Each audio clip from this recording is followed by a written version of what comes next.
James Carter was the CEO of a big manufacturing company. He had worked hard to build his business, and he believed in running things efficiently. Every day, he walked through the company, checking on different departments.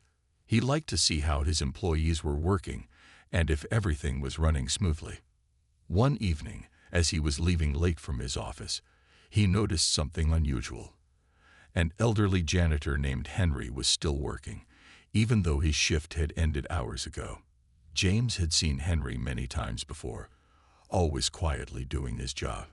He was an older man, probably in his late 60s or early 70s, with tired eyes and a slow but steady way of working.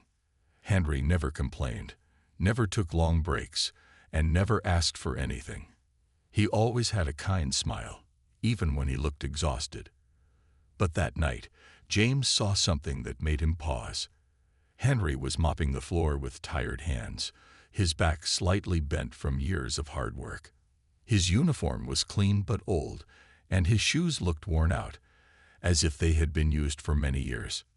James frowned. He knew Henry worked hard, but he had never realized just how much effort the elderly man was putting in.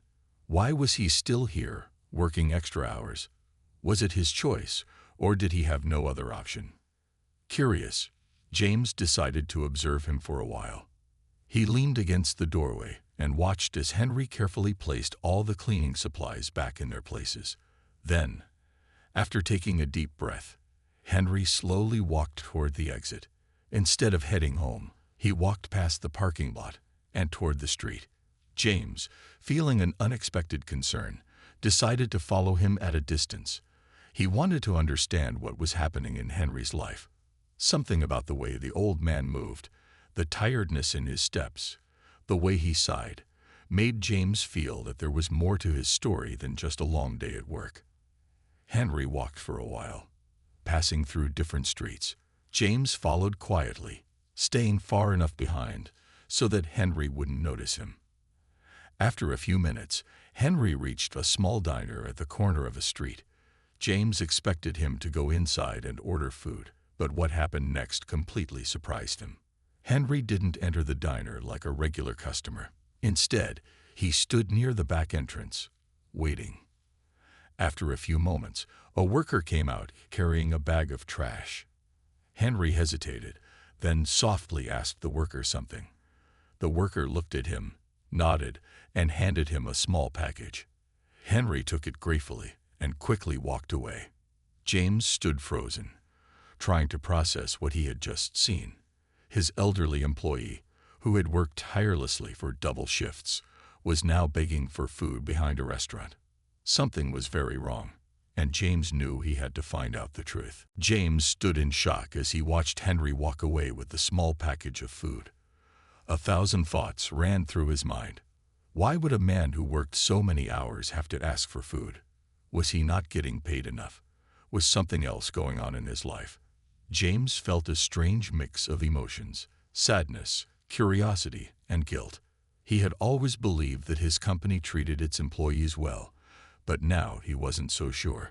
Determined to learn more, James continued following Henry from a safe distance. Henry walked slowly, holding the food carefully as if it were something precious. His steps were unsteady, and he paused now and then, as if he was too tired to keep going. The sight of the elderly man struggling after such a long day of work made James' heart feel heavy. After a few blocks, Henry reached a small apartment building. The paint on the walls was peeling, and the place looked old and worn out. James watched as Henry climbed the stairs, one slow step at a time, until he finally disappeared inside. James hesitated. He wanted to go after him and ask what was wrong, but he knew it wasn't the right time. He didn't want to embarrass Henry or make him feel uncomfortable. Instead, he made a decision. He would find out the truth in another way. The next day at work, James called his assistant and asked for Henry's employee records. As he read through them, he realized something shocking. Henry had been working at the company for over 20 years, but his salary was still very low. Even with the extra shifts, it wasn't enough to live comfortably. James felt a deep sense of disappointment in himself. How had he never noticed this before? Wanting to learn more, he decided to talk to some of Henry's coworkers. He approached one of the younger janitors, a man named Mark, and casually asked about Henry. Mark sighed and shook his head.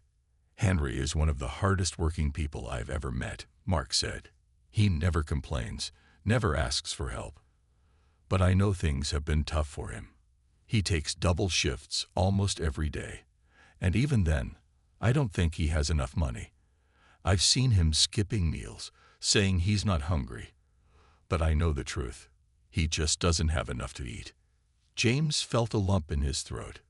He had spent years focusing on profits and company growth, but in doing so, he had failed to see the struggles of the very people who kept his company running. He thought about Henry, about the way he had quietly walked to that diner, too proud to ask for help, but too hungry to go without food. James knew he couldn't ignore this. He had to do something. But first, he needed to talk to Henry himself. He needed to hear the truth directly from the man who had spent years working tirelessly for his company. The next morning, James arrived at his office earlier than usual. He couldn't stop thinking about Henry. The image of the elderly man standing behind the diner, asking for food, stayed in his mind. It was troubling. Henry had worked for his company for years, yet he was struggling to survive. James knew he had to speak to him directly. A few hours later, as the morning shift began, James walked down to the janitor section. He saw Henry quietly mopping the hallway, just as he did every day. The old man moved slowly but with care, making sure everything was spotless. James took a deep breath and approached him. "Good morning, Henry," James said with a friendly smile. Henry looked up, surprised to see the CEO standing there. He quickly wiped his hands on his uniform and nodded politely. "Good morning, sir. How can I help you?" James hesitated for a moment. He didn't want to make Henry feel uncomfortable, so he chose his words carefully. "I just wanted to check in on you. You've been working here for a long time, and I appreciate everything you do." Henry gave a humble smile. "Thank you, sir. I just do my job the best I can." James nodded, then decided to ask directly. "I saw you last night, Henry. I saw you at the diner." Henry's smile faded, and his expression changed. He looked down, as if ashamed. "You saw that?" he asked softly. James nodded. "Yes, I did. And I need to understand why. You work long hours, yet you don't have enough to eat. What's going on, Henry?" Henry sighed deeply. He stood there for a moment, as if deciding whether to share his story. Then, in a quiet voice, he began to speak. "Sir, I've been working here for many years. It was a good job when I started, but life changed. My wife got sick a few years ago, and the medical bills took away all our savings. My son, he had an accident that left him unable to work. So it's just me now. I have to take care of them both." James listened carefully, his heart sinking with every word. Henry continued, "I take extra shifts so I can pay the rent and buy medicine for my wife. But after all the bills, there's not much left for food. Some days, I just don't eat. It's not easy, but I can't complain. As long as my family is taken care of, that's all that matters." James felt a lump in his throat. This man had been working harder than anyone, not for himself, but for his family. And yet, he was struggling to survive. "You should have told someone, Henry," James said gently. "You shouldn't have to go through this alone." Henry shook his head. "I don't like asking for help. I just do what I have to do." James looked at him with deep respect. He knew now that he had to do something, not just for Henry, but for every worker in his company who might be facing similar struggles. James sat quietly for a moment, processing everything Henry had just told him. He had never imagined that one of his most hard-working employees was going through such a painful struggle. The thought of Henry skipping meals and working double shifts just to keep his family alive made James feel a deep sense of guilt. How had he not noticed this before? He looked at Henry, who stood there with his head slightly lowered, as if afraid that he had said too much. James took a deep breath and spoke in a calm, sincere voice. "Henry, I had no idea you were going through this. You've been with this company for so many years, and yet you're struggling to afford basic things like food. That's not right." Henry shook his head quickly. "Please, sir, don't think I'm complaining. I'm grateful for my job. It's just, life has been difficult, but I'm managing." James could hear the pride in Henry's voice. He was a man who didn't want pity, who didn't want to burden others with his problems. But that didn't mean he should suffer in silence. James sighed. "Henry, I respect how hardworking and strong you are, but no one should have to manage like this. You've given years of your life to this company, and we should be taking care of you, not the other way around." Henry smiled faintly, but there was sadness in his eyes. "I just do what I have to do for my family." James nodded. "And I'm going to do what I have to do to make sure this never happens again. Not to you, not to anyone else in this company." Henry looked surprised. "Sir." James leaned forward slightly. "I want to help you, Henry. But I don't want to do it as charity. I want to fix what's wrong. No employee of mine should have to work 2 shifts and still struggle to eat. You deserve better. Everyone here deserves better." Henry seemed to hesitate. "I don't want special treatment, sir." James smiled. "It's not special treatment. It's fairness. It's doing what's right." Henry didn't say anything at first. He simply looked down at his hands, which were rough and tired from years of labor. After a moment, he exhaled deeply. "Thank you, sir. That means a lot." James nodded firmly. "It's just the beginning, Henry. I promise you that." As Henry went back to work, James sat in his office, deep in thought. He knew what he had to do. He had spent years growing his company, but now it was time to change it for the better. He needed to ensure that every worker was treated with dignity and given the support they needed. And most importantly, he had to make sure that no one else would ever have to beg for food after a long day of work. James sat in his office long after Henry left, deep in thought. He had always prided himself on being a good leader, but today he felt like he had failed. How many other employees were struggling like Henry?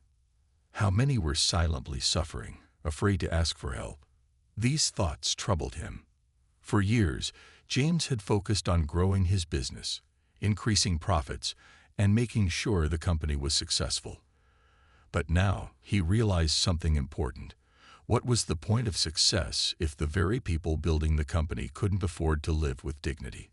Determined to take action, James called his management team for an emergency meeting. As they gathered in the conference room, they looked at him curiously. It wasn't often that the CEO held meetings without prior notice.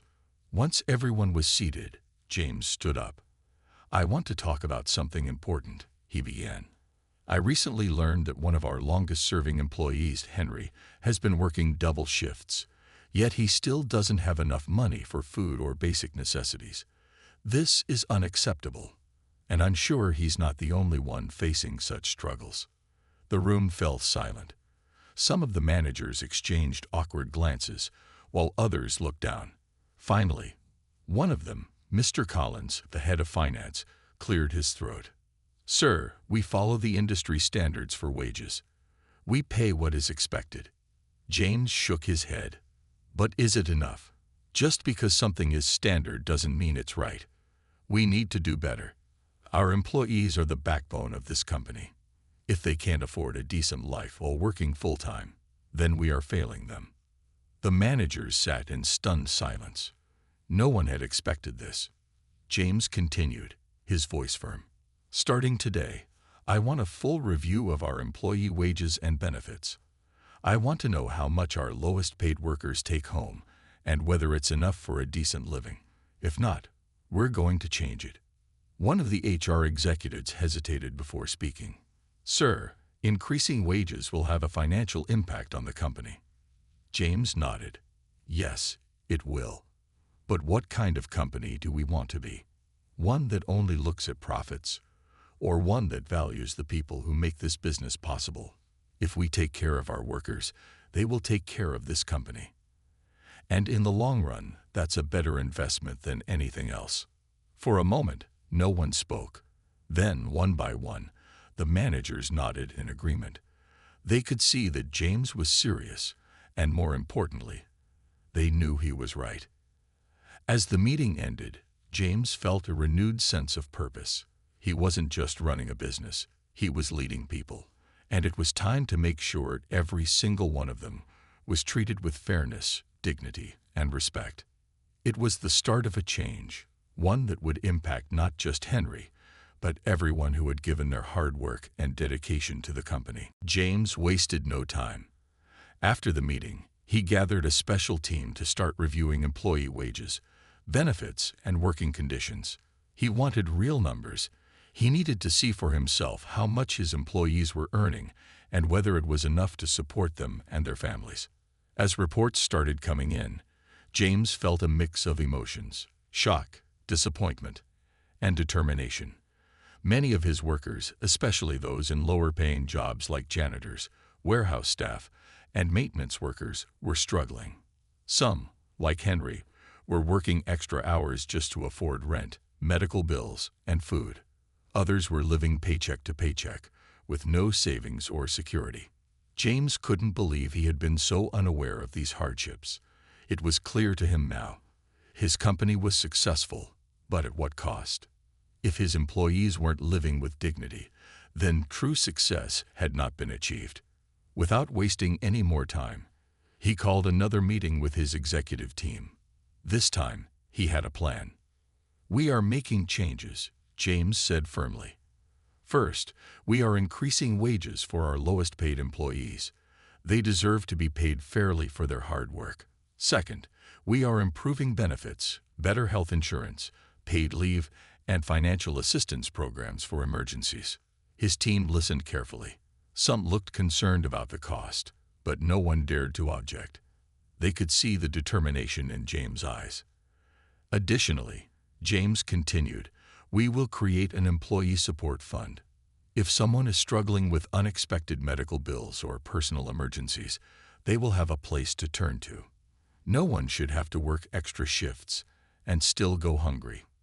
The room remained silent for a moment before one of the senior managers spoke up.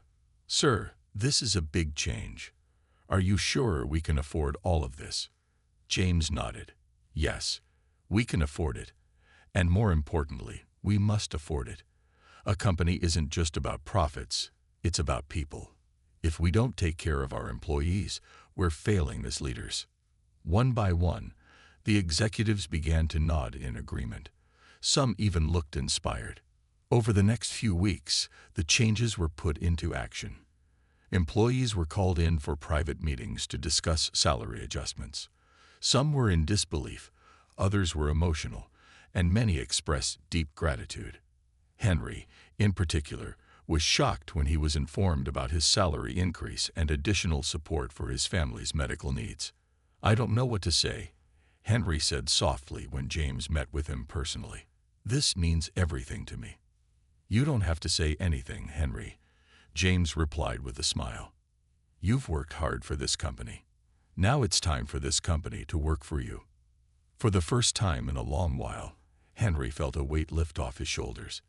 And for the first time, James felt like he was truly leading his company the right way. As the days passed, the changes in the company began to take effect. Employees who had once struggled to make ends meet now felt a sense of relief. They could finally focus on their work without worrying about whether they would have enough money for food, rent, or medical bills. The atmosphere in the workplace started to shift.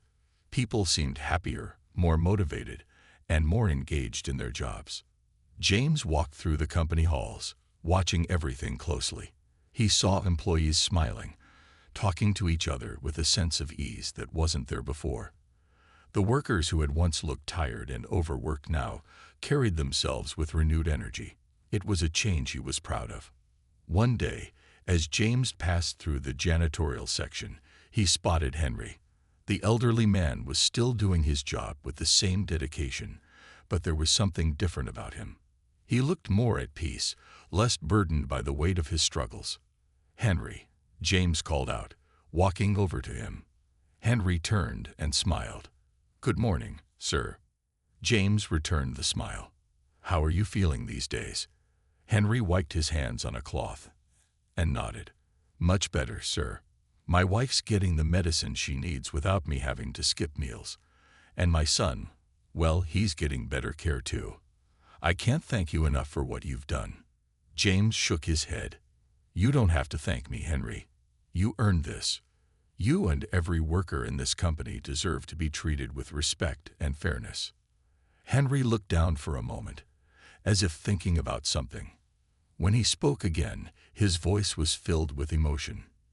"You know, sir, I've worked for a lot of people in my life, but you're the first one who really saw us, not just as workers, but as people. That means more than you know." James felt a lump in his throat. He had started this journey feeling guilty about his past mistakes, but now he realized something even deeper. Leadership wasn't just about making decisions. It was about understanding people, caring for them, and ensuring that they were treated with dignity. As he walked away from Henry, James felt more determined than ever. The changes he had made were just the beginning. There was still more to do, more ways to improve the lives of his employees. He wanted this company to set an example for others, to show that success and kindness could go hand in hand. That evening, as he sat in his office, James looked out of the window at the city lights. He thought about how much he had learned from Henry's story. One man's quiet struggle had opened his eyes to the truth. And now, because of that, countless lives were changing for the better. For the first time in a long while, James felt a deep sense of fulfillment. He had built a successful company. But now, he was building something even greater, a company that truly valued its people. Months passed, and the impact of James' decisions became clearer. The company had transformed, not just in policies, but in spirit. Employees worked with greater passion, knowing they were valued. Productivity increased, but more importantly, morale soared. James often walked through the hallways, speaking with workers, making sure they felt heard and appreciated. He no longer saw tired faces filled with quiet suffering. Instead, he saw people with hope, security, and dignity. Henry, too, had changed. He still did his job with the same dedication, but now there was a lightness in his steps, a calmness in his voice. He no longer had to work extra shifts just to survive. His wife was getting proper medical care, and his son's condition had improved. For the first time in years, Henry felt at peace. One afternoon, James decided to hold a company-wide meeting. He stood before his employees, not just as their CEO, but as someone who had learned from them. "I want to thank each and every one of you," he began. "This company exists because of your hard work, your dedication, and your sacrifices. But for too long, I failed to see the struggles many of you faced. That changed because of one man, Henry." The room fell silent as everyone turned to look at the elderly janitor. Henry looked surprised, his eyes widening in shock. James smiled. "Henry's story opened my eyes to something important. Success isn't just about profits or numbers. It's about people. And because of him, we have made changes that will ensure no one here ever has to go hungry after a long day's work." A round of applause filled the room. Henry's eyes glistened with emotion as his colleagues patted his back, showing their support and admiration. James continued, "But this is just the beginning. We will continue to grow, not just as a company, but as a family. We will always look out for one another, because that is the true meaning of success." As the meeting ended, Henry slowly walked up to James. His voice was thick with emotion. "Sir, I don't know what to say." James placed a hand on Henry's shoulder. "You don't have to say anything, Henry. Just knowing you and your family are doing better is enough for me." Henry nodded, smiling with gratitude. "You've changed my life, sir, and not just mine, but so many others." James shook his head. "No, Henry. You changed mine." As James watched his employees leave the room, he felt something he had never felt before, a deep, lasting fulfillment. He had spent years chasing success, but now he understood what true success really meant. It wasn't about wealth or power. It was about people. It was about kindness, fairness, and making a difference. And from that day forward, James made a promise to himself. No one in his company would ever be left behind again.